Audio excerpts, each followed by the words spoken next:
Hello students, कैसे हैं आप सभी लोग। तो उम्मीद है आप सभी लोग अच्छे होंगे। आज हम लोग करंट अफेयर की सीरीज़ के तहत भाग 2 लेकर आए हैं, यानी कि 10 नवंबर से लेकर 16 नवंबर तक जितना भी इस बीच में घटनाक्रम हुआ है उस सारे घटनाक्रम का निचोड़ जो है आपको इस वीडियो में देखने को मिलेगा। जो भी इंपॉर्टेंट टॉपिक होगा उसे मैं बताऊंगा कि महत्वपूर्ण है, इसे ध्यान से पढ़िएगा। जो हल्का टॉपिक होगा उसे भी बताऊंगा कि इसे हल्का है, एक बार पढ़िएगा, ज़्यादा पढ़ने की आवश्यकता नहीं है। बहुत महत्वपूर्ण टाइप के करंट अफेयर को इसमें स्थान दिया गया है। जो हल्के फुल्के करंट अफेयर हैं जिनके आने की संभावना बहुत नगण्य है उन्हें स्थान नहीं दिया गया, क्योंकि आप जानते हैं पूरे हफ्ते में दुनिया में कहीं ना कहीं कुछ ना कुछ होता रहता है। अब हर एक तथ्य को हम पढ़ेंगे तो फिर वो ज़रूरी नहीं है, तो केवल वही चीज़ ज़रूरी है जो एग्ज़ाम में आने वाली है। स्टार्ट करते हैं। सबसे पहले अपॉइंटमेंट्स देखेंगे, यानी कौन कौन सी नियुक्तियां पिछले हफ्ते हुई हैं।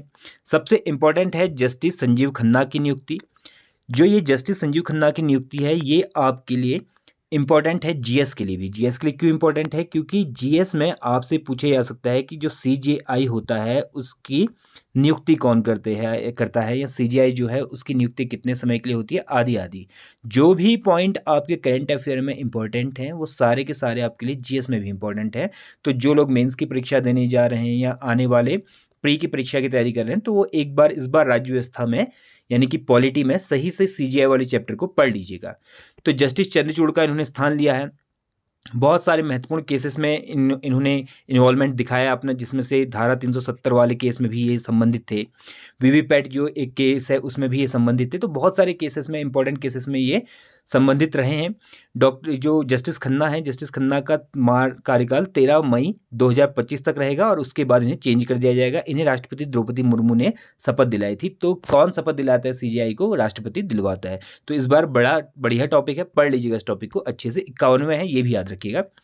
अगला है हर्षवर्धन अग्रवाल जो है फिक्की के अध्यक्ष बने हैं। बहुत महत्वपूर्ण नहीं है बट फिर भी एक बार देख लीजिएगा, नाम याद कीजिएगा केवल कि कौन बना है। हर्षवर्धन अग्रवाल बने हैं और किसके बने हैं? फिक्की के। फिक्की एक संस्था है जो कि व्यवसायिक संगठन है जिसमें गैर सरकारी लोग भी रहते हैं, सरकारी लोग भी रहते हैं, अलग अलग किस्म के लोग इसमें रहते हैं। इसको आज़ादी के पहले से ही चला आ रहा है और इसका बहुत ज़्यादा इंपॉर्टेंट योगदान था आज़ादी की लड़ाई में भी, उसमें भी इसने बहुत सारी फाइनेंशियल सपोर्ट किया था। तो हर्षवर्धन अग्रवाल जो है इसके अध्यक्ष बन चुके हैं। आगे देखते हैं अमित शाह। अमित शाह की चर्चा में अंतर्राज्य परिषद की अध्यक्षता गृह मंत्री अमित शाह करेंगे। अंतर्राज्य परिषद जो है आर्टिकल नंबर 263 के तहत बहुत महत्वपूर्ण निकाय है। परीक्षा की दृष्टि से हमेशा इससे प्रश्न आपको देखने को मिलता है, हर दूसरे तीसरे पेपर में इससे एक प्रश्न आ जाता है, पूछा जाता है कौन से आर्टिकल के तहत बना है या वर्तमान में इसका अध्यक्ष कौन है, आदि आदि। तो इसमें आप देख लीजिएगा अमित शाह को इसका अध्यक्ष बना दिया गया है। परिषद की स्थापना सार्वजनिक हित में की जाती है और इसको राष्ट्रपति करता है। बस इतना इंपॉर्टेंट है कि इसके अध्यक्ष इस बार अमित शाह जी बने हैं। सुमा सिरूर ओलंपियन और भारतीय शूटिंग टीम की मुख्य कोच सुमा सिरूर को इंडियन स्पोर्ट्स ऑनर 2024 में कोच ऑफ द ईयर महिला का पुरस्कार दिया गया है। तो किसको दिया गया है कोच ऑफ द ईयर महिला का पुरस्कार? सुमा सिरूर को दिया गया है। ये खुद भी ओलंपियन थी, किसी भी इवेंट के फाइनल में पहुंचने वाली पहली भारतीय महिला थी। इनको थोड़ा सा देख लीजिएगा, नाम याद कर लीजिएगा, बाकी पढ़ने की जरूरत नहीं है। तैयब इकराम। तैयब इकराम को लगातार दूसरी बार अंतर्राष्ट्रीय हॉकी महासंघ का अध्यक्ष चुना गया। हॉकी पे इंडिया विशेष रूप से ध्यान दे रहा है। पिछले सालों में आप देखेंगे हॉकी की फंडिंग भी इंडिया ने बढ़ाई है और उसके लिए नए नए स्टेडियम्स बना रहा है। इंडिया का विशेष रूप से हॉकी में ध्यान है और ओलंपिक में लगातार 2 बार से इंडिया हॉकी में पदक ला रहा है। तो इसलिए हॉकी से संबंधित जो न्यूज़ है वो कई बार इंपॉर्टेंट हो जाती है। तैयब इकराम पाकिस्तान के रहने वाले हैं और इन्हें दूसरे टेन्योर के लिए चुना गया है। इनकी पहले भी कौन थे? तैयब इकराम थे और इस बार भी तैयब इकराम आ गए हैं। अगला देखते हैं Amandeep Johal. Professional golf tour of India ने अमनदीप जोहल को अपना सीईओ बनाया है। जो ये professional golf tour of India है इसके अध्यक्ष हैं कपिल देव और इसके सीईओ कौन है? अमनदीप जोहल है। बहुत महत्वपूर्ण नहीं बट याद कर लीजिएगा। अरविंदर सिंह साहनी, ये महत्वपूर्ण है। Arvinder Singh Sahni Indian oil corporation के नए अध्यक्ष बन गए हैं। इससे पहले श्रीकांत माधव वैद्य जो थे इसके अध्यक्ष थे, अभी बने हैं अरविंदर सिंह साहनी, यानी कि इंडियन ऑयल कॉरपोरेशन की ये अध्यक्ष हैं। अगला देखते हैं प्राइजेस, देखते हैं पुरस्कार, देखते हैं कौन कौन से पुरस्कार किसको मिले हैं। सबसे इंपॉर्टेंट पिछले हफ्ते की सबसे महत्वपूर्ण जो खबर है वो यही है, बुकर प्राइज। ये बुकर प्राइज इतना इंपॉर्टेंट है कि ये आपके लोअर पीसीएस तक में भी आ सकता है, यानी कि 6 महीने बाद भी ये पूछा जा सकता है। बुकर प्राइज हाल ही में ब्रिटिश लेखिका समांथा हार्वे ने अपनी उपन्यास ऑर्बिटल के लिए 2024 का बुकर प्राइज जीता है। ऑर्बिटल बुकर प्राइज जीतने वाली पहली अंतरिक्ष पुस्तक है। यह अंतरिक्ष यान पर सवार 6 अंतरिक्ष यात्रियों के अनुभवों के माध्यम से पृथ्वी का अन्वेषण करती है। मजेदार बात यह है कि 2019 के बाद पहली बार किसी महिला को ये बुकर प्राइज मिला है, तो बहुत इंपॉर्टेंट हो जाता है। ठीक है, एक तो महिला को कोई भी पुरस्कार मिलता है तो ज़्यादा इंपॉर्टेंट है। और बुकर प्राइज मिला है तो बहुत महत्वपूर्ण हो जाता है। लेखिका समंथा हार्वे को किसके लिए मिला है? ऑर्बिटल के लिए मिला है। मनोज बाजपेयी अभिनीत फिल्म द फेबल ने 38वें लीड्स अंतर्राष्ट्रीय फिल्म महोत्सव में कॉन्स्टेलेशन फीचर फिल्म प्रतियोगिता में सर्वश्रेष्ठ फिल्म का पुरस्कार जीता। यानी कि कौन सी फिल्म है, फिल्म का नाम याद रखिएगा, कौन सा पुरस्कार मिला है वो याद रखिएगा। द फेबल है इसमें जो पिक्चर का नाम है द फेबल है। और कौन सा पुरस्कार मिला है? 38वें लीड्स अंतर्राष्ट्रीय फिल्म महोत्सव में पुरस्कार दिया गया है इसको। पंकज आडवाणी आप जानते हैं बिलियर्ड का दूसरा नाम भारत में पंकज आडवाणी है। पंकज आडवाणी के खिताबों की संख्या 28 हो चुकी है। पंकज आडवाणी ने लगातार 7वीं बार IBSF विश्व बिलियर्ड चैंपियनशिप जीत ली है। उन्होंने दोहा में आयोजित चैंपियनशिप के फाइनल में इंग्लैंड के रॉबर्ट हाल को 4-2 से हराया था। तो ऐसे पूछा नहीं जाएगा, क्योंकि आपको पता है अगर बिलियर्ड का कुछ भी पूछा जाएगा तो आप पंकज आडवाणी का नाम लिख दोगे, तो इतना इंपॉर्टेंट नहीं, बट फिर भी पता होना चाहिए आपको कि कितने पुरस्कार हो गए, या ये पूछा जा सकता है। तो 28 पुरस्कार इनके हो चुके हैं। किताबों के बारे में देखते हैं। इस बार 2 किताबें निकली हैं पिछले हफ्ते, बहुत महत्वपूर्ण किताबें हैं, उन किताबों को देखते हैं। पहली किताब है वाई भारत मैटर्स, यानी कि इंडिया क्यों मैटर करता है दुनिया के लिए। किसने लिखी है? एस जयशंकर जी ने लिखी है। हमारे विदेश मंत्री हैं, बहुत इंटेलेक्चुअल पर्सनैलिटी हैं और काफ़ी अच्छी अच्छी किताबें लिखते हैं। इससे पहले भी बहुत सारी किताबें लिखी हैं। ये मुख्यतः IFS अधिकारी थे क्या, इंडियन फॉरेन सर्विसेज में थे, तो इस कारण से विदेश नीति को लेकर इनकी नज़र हमेशा पैनी रहती है। इस किताब में भी इन्होंने भारत के सांस्कृतिक मूल्यों के साथ, भारत के आर्थिक मूल्यों के साथ विदेशियों का किस प्रकार से नज़रिया है उसको समझाने का प्रयास किया है। तो बहुत बढ़िया किताब है, मौका मिलेगा तो पढ़िएगा। लगभग 500 के रुपये की किताब है और वाई भारत मैटर्स काफ़ी इंपॉर्टेंट है परीक्षा की दृष्टि से। एस जयशंकर जी ने ये लिखी है। दूसरी किताब है माँ मदर, देवेंद्र कुमार धोधावत की किताब है माँ मदर। ये किताब इसलिए इंपॉर्टेंट हो जाती है क्योंकि जब इस किताब का उद्घाटन किया गया था, इस किताब का उद्घाटन था, फीता कट रहा था, जिसके बार ये किताब जो थी पब्लिक के सामने लाई गई, तो उसमें बहुत बड़े बड़े लोग थे, बहुत बड़े बड़े लोगों को लाया गया था, जैसे अर्जुन मेघवाल थे, आपके केंद्रीय मंत्री आदि। तो उसमें इसको मीडिया ने बहुत बज़ दिया था, तो इस कारण से चर्चाओं में तो है। माँ मदर देवेंद्र कुमार धोधावत की किताब है, देख लीजिएगा, अच्छी किताब है। विविध है, मिसलेनियस कुछ देखते हैं। यूनियन बैंक ऑफ इंडिया ने बेंगलुरु, चेन्नई, विशाखापट्टनम और जयपुर में 5 नारी शक्ति शाखाएं शुरू की, जिसका उद्घाटन वित्त मंत्री निर्मला सीतारमण ने किया। ये शाखाएं महिला उद्यमियों को ऋण, कौशल विकास, सलाहकार सेवाएं, नेटवर्किंग अवसर प्रदान करके सशक्त बनाने पर ध्यान केंद्रित करती हैं। पूछा जाएगा प्रश्न कि कौन से बैंक ने प्रारंभ किया है, तो यूनियन बैंक ने शाखाएं प्रारंभ की हैं। और किसने इसका उद्घाटन किया था? वित्त मंत्री निर्मला सीतारमण ने किया था। तो 2 ही प्रश्न इससे बनने की संभावना है। आगे देखते हैं। डिजिटल जनसंख्या घड़ी लगाई गई है कर्नाटका में।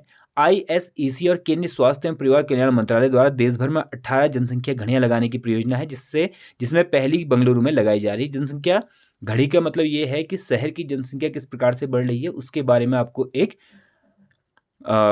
आइडिया मिल जाएगा। इसमें 2 प्रकार से होगा। देखिए यहाँ पे क्या होगा, इस घड़ी में ऊपर की तरफ पॉपुलेशन ऑफ इंडिया आएगी और नीचे की तरफ पॉपुलेशन ऑफ कर्नाटका आएगी। मेरे ख्याल में इसमें 2 मिनट का लेख है, यानी कि 2 मिनट बाद अपडेट होती है, 2 मिनट बाद ये अपडेट होती है। तो कहाँ पर लगाएगी पहली घड़ी? वो है कर्नाटका में, बाकी पढ़ने की जरूरत नहीं है। ऑस्ट्रेलिया में सोशल मीडिया बैन, 16 साल तक के बच्चों के लिए होगा सोशल मीडिया बैन। तो ये पूछा जा सकता है कौन से देश ने हाल ही में 16 साल से कम उम्र के बच्चों के लिए सोशल मीडिया बैन कर दिया है? ऑस्ट्रेलिया ने किया है। और बाकी इसकी चीज़ें पढ़ने की ज़रूरत नहीं है। अगर आप मेंस की प्रिपरेशन कर रहे हैं तो वहाँ पे एथिक्स में कहीं इसको डाल सकते हैं या निबंध में कहीं इसको डाल सकते हैं। बाकी अगर आप वनडे एग्जाम्स की तैयारी कर रहे हैं तो केवल इतना जान लीजिए कि कौन सा देश है जिसने इसे बैन कर दिया है, तो वो है ऑस्ट्रेलिया।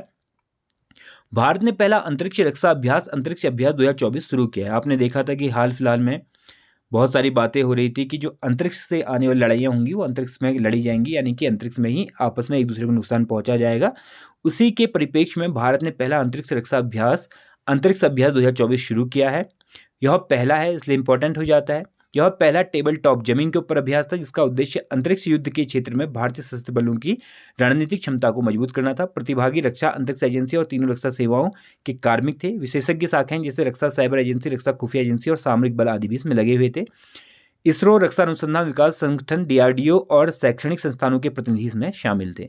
यानी कि पहला, वैसे बहुत ज़्यादा इससे प्रश्न बनने की संभावना नहीं है, बट फिर भी देख लीजिएगा, खासकर अगर आप मेंस की प्रिपरेशन कर रहे हैं तो वहाँ पे काम आएगा। High altitude para sports centre, दुनिया का पहला high altitude para sports centre Leh में बनेगा। इसका निर्माण LAHDC यानी कि लद्दाख ऑटोनोमस हिल डेवलपमेंट काउंसिल और AFM आदित्य मेहता फाउंडेशन द्वारा किया जा रहा है। 2028 पैरा ओलंपिक इसका टारगेट है। पिछले पैरा ओलंपिक में भारत ने बहुत अच्छा प्रदर्शन किया था। उस प्रदर्शन को और बेहतर करने के लिए 2028 को टारगेट करने के लिए high altitude para sports centre बनाया गया है। इसमें रहने खाने की सारी व्यवस्था होगी और साथ ही साथ जितने भी एथलीट हैं उनको हाई लेवल का, बहुत ही अंतर्राष्ट्रीय स्तर का जो है वो प्रशिक्षण दिया जाएगा, ताकि हम लोग पैरा ओलंपिक में अच्छा प्रदर्शन कर सकें और देश में खेल संस्कृति को आगे ले जा सकें। महत्वपूर्ण क्या बनता है, इससे क्वेश्चन यही बनता है कि high altitude para sports centre कहाँ पे बना है दुनिया का, तो ये बना है आपका लेह में बना है। बस इतना आपको पढ़ना है, बाकी पढ़ने की जरूरत नहीं है। ऑस्ट्रा हिंद, भारत और ऑस्ट्रेलिया के बीच तीसरा युद्धाभ्यास ऑस्ट्रा हिंद महाराष्ट्र में आयोजित किया गया। नाम से पता चल जाएगा कि कहाँ पे है, मतलब नाम से आपको पता चलेगा। ऑस्ट्रा हिंद का मतलब है ऑस्ट्रेलिया एंड हिंदुस्तान, तो इसलिए बहुत ज़्यादा ये याद करने की जरूरत नहीं है कौन दो देशों के बीच में। ऑस्ट्रा हिंद का मतलब है ऑस्ट्रेलिया और हिंदुस्तान के बीच में। कौन सा अभ्यास था, तीसरा अभ्यास था। कहाँ पर हुआ, महाराष्ट्र में हुआ, इतना इंपॉर्टेंट है बस। 2022 में राजस्थान में हुआ था। भारत और ऑस्ट्रेलिया के बीच और भी कई सारे संबंध इस समय आप देखते हैं कि भारत और ऑस्ट्रेलिया के बीच में संबंध जो है काफ़ी बढ़िया चल रहे हैं। 2+2 संवाद जो है वो चलता है, रक्षा मंत्री और विदेश मंत्री आपस में बात करते हैं। साथ ही ऑस इंडेक्स एक समुद्री अभ्यास है जिसमें समुद्र में लोग अभ्यास करते हैं। इसके अलावा पिच ब्लैक वायुसेना अभ्यास है जिसमें दुनिया के कई देश शामिल होते हैं। तो इस प्रकार से आप देख सकते हैं पिच ब्लैक, ऑस इंडेक्स और ऑस्ट्रा हिंद, इसके अलावा 2+2, ये सारी की सारी जो बातें हैं ऑस्ट्रेलिया और भारत के बीच में चल रही हैं। आने वाले समय में इनका भविष्य बहुत ही उज्ज्वल है। अगर आप लोग मेंस की प्रिपरेशन कर रहे हैं तो आप लोगों ने IR में पढ़ा होगा कि ऑस्ट्रेलिया और भारत इस समय बहुत निकटवर्ती इनके बीच में संबंध है। आगे बढ़ते हैं। सी विजिल, भारतीय नौसेना 20 और 21 नवंबर को अपनी राष्ट्रीय तटीय रक्षा अभ्यास सी विजिल 2024 का चौथा संस्करण आयोजित करेगी। इस वर्ष का यह अभ्यास अब तक का सबसे बड़ा होगा जो भारत के विस्तृत तटीय क्षेत्र को कवर करेगा, और इसमें 6 सरकारी मंत्रालयों और 21 संगठनों की भागीदारी होगी जो अभूतपूर्व स्तर की साझेदारी को प्रदर्शित करेगा। सी विजिल क्या है? सी विजिल एक युद्धाभ्यास है, या फिर ये कह सकते हैं कि जो कोस्टल गार्ड होते हैं या कोस्टल रीजन में हमारी सुरक्षा है, उस सुरक्षा को सही करने के लिए, उस सुरक्षा की चेक करने के लिए, उस सुरक्षा को और बेहतर बनाने के लिए सी विजिल करके एक अभ्यास होता है जो भारतीय नौसेना करती है। इसमें अन्य चीज़ें भी, अन्य जो हमारे गार्ड्स हैं या अन्य जो हमारी सेनाएं हैं वो भी भाग ले सकती हैं। सी विजिल क्या है, आपको अगर पूछा जाएगा तो आप बताएंगे कि ये एक युद्धाभ्यास टाइप का है, या ये कह सकते हैं हम लोग तटीय रक्षा अभ्यास है एक तरह का। ज्ञान शक्ति, राजस्थान के रक्षा औद्योगिक आधार को मजबूत करने के लिए सेना की जयपुर स्थित दक्षिण पश्चिम कमान ने ज्ञान शक्ति नाम का एक थिंक टैंक की स्थापना की है। ज्ञान शक्ति क्या है? ज्ञान शक्ति एक थिंक टैंक है जो कि सेना ने स्थापित किया है। कहाँ पर? राजस्थान में किया है। बस इतना ही आपसे पूछा जाएगा ज्ञान शक्ति क्या है, या तो ये पूछा जाएगा या ज्ञान शक्ति को कहाँ पर स्थापित किया गया थिंक टैंक को, तो ये किया गया आपका राजस्थान में। पिनफेनॉन SR कैनाइन हृदय विकार उपचार के लिए पहला पेटेंट लाया गया है। पिनफेनॉन क्या है? एक तरह का पेटेंट है, एक तरह की दवाई है जो कि कैनाइन का मतलब होता है जैसे कुत्ते आदि जो हैं इनको बचाने के लिए, कुत्ते बिल्ली आदि को बचाने के लिए क्या होता है, कई बार आप देखेंगे जो कुत्ते होते हैं उम्र के साथ साथ उनको हार्ट डिजीज होने लगती है। खासकर लेब्राडोर जो है, अगर आप लेब्राडोर आपके पास होगा तो आप देखेंगे लेब्राडोर में बहुत जल्दी ये चीज़ें आने लगती हैं और उसका दिल जो होता है ज़्यादा कमज़ोर होता है बेचारा। अधिकतर जो लेब्राडोर की मृत्यु होती है वो हार्ट अटैक से होती है। तो पेनफेनॉन जो है ये जापान ने एक पेटेंट बनाया है, ये उसका उत्पाद है। ये क्या करता है, जो एट्रियल नेट्रियूरेटिक पेप्टाइड होते हैं उनके स्तर को कम करता है जिससे कि हार्ट डिसीज का खतरा कम रहता है। तो आपसे ये पूछा जा सकता है पेनफेनॉन क्या है? पेनफेनॉन एक तरह का पेटेंट है जो कि कैनाइन के लिए बनाया जा रहा है, यानी कि जो कैनाइन होते हैं, कुत्ते बिल्ली होते हैं, उनके हार्ट को बचाने के लिए बनाया गया है। किसके द्वारा? जापान के द्वारा।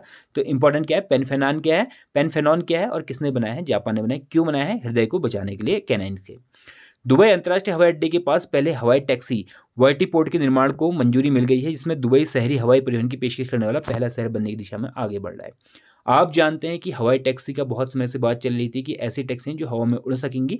तो दुबई जो है, पहली बार दुबई सरकार दुनिया की ऐसी सरकार है जिसने हवाई परिवहन उपलब्ध करवा रहा है, जो कि हवाई परिवहन को आम नागरिकों को उपलब्ध करवा रहा है। ऐसा पहला देश जो है वो दुबई करवा रहा है, ठीक है, ऐसा पहला शहर जो है दुबई करवा रहा है। आगे बढ़ते हैं। एलिस स्टेफनिक संयुक्त राष्ट्र में अमेरिका की नई राजदूत नियुक्ति कर दी हैं। ट्रंप साहब ने इनको UN यूनाइटेड नेशंस में नया राजदूत अमेरिका का किसको बनाया है? एलिस स्टेफनिक को बनाया है, देख लीजिएगा।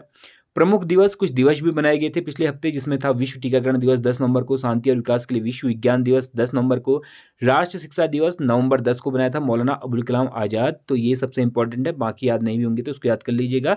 मौलाना अबुल कलाम आज़ाद साहब की याद में बनाया जाता है। विश्व निमोनिया दिवस 12 नवंबर को, बाल दिवस 14 नवंबर को, विश्व मधुमेह दिवस यानी कि डायबिटीज़ डे जो होता है ये आपका 14 नवंबर को बनाया जाता है। आगे देखते हैं, कुछ डेथ्स हुई हैं उनके बारे में देखते हैं। HS सोडी, भारत के पूर्व दिग्गज पोलो खिलाड़ी और अर्जुन पुरस्कार विजेता हरिंदर सिंह सोडी का उम्र संबंधी बीमारियों के कारण निधन हो गया। आप जानते हैं कि जो पोलो है ये जितने राजा महाराजा होते हैं, बड़े बड़े लोग होते हैं वही खेलते हैं।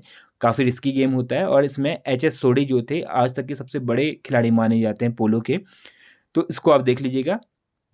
अगला, महान सारंगी वादक पंडित राम नारायण का 9 नवंबर को 96 वर्ष की आयु में निधन हो गया। 1927 में जन्मे नारायण एक प्रसिद्ध हिंदुस्तानी संगीतकार और सारंगी वादक थे।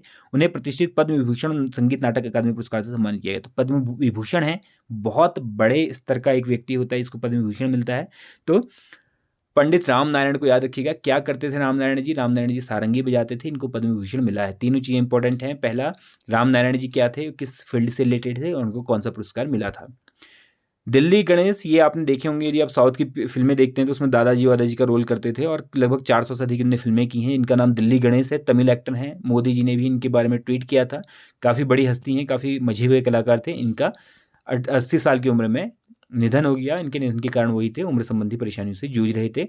कमलाकर राव, विश्व प्रसिद्ध मृदंगम विद्वान वरदराव कमलाकर राव का आज राजमुंद्री में निधन हो गया। आज मतलब जब का ये होगा करंट अफेयर तब उस दिन की बात होगी, लेकिन इनका निधन करीब 1 हफ्ते पहले हो चुका है।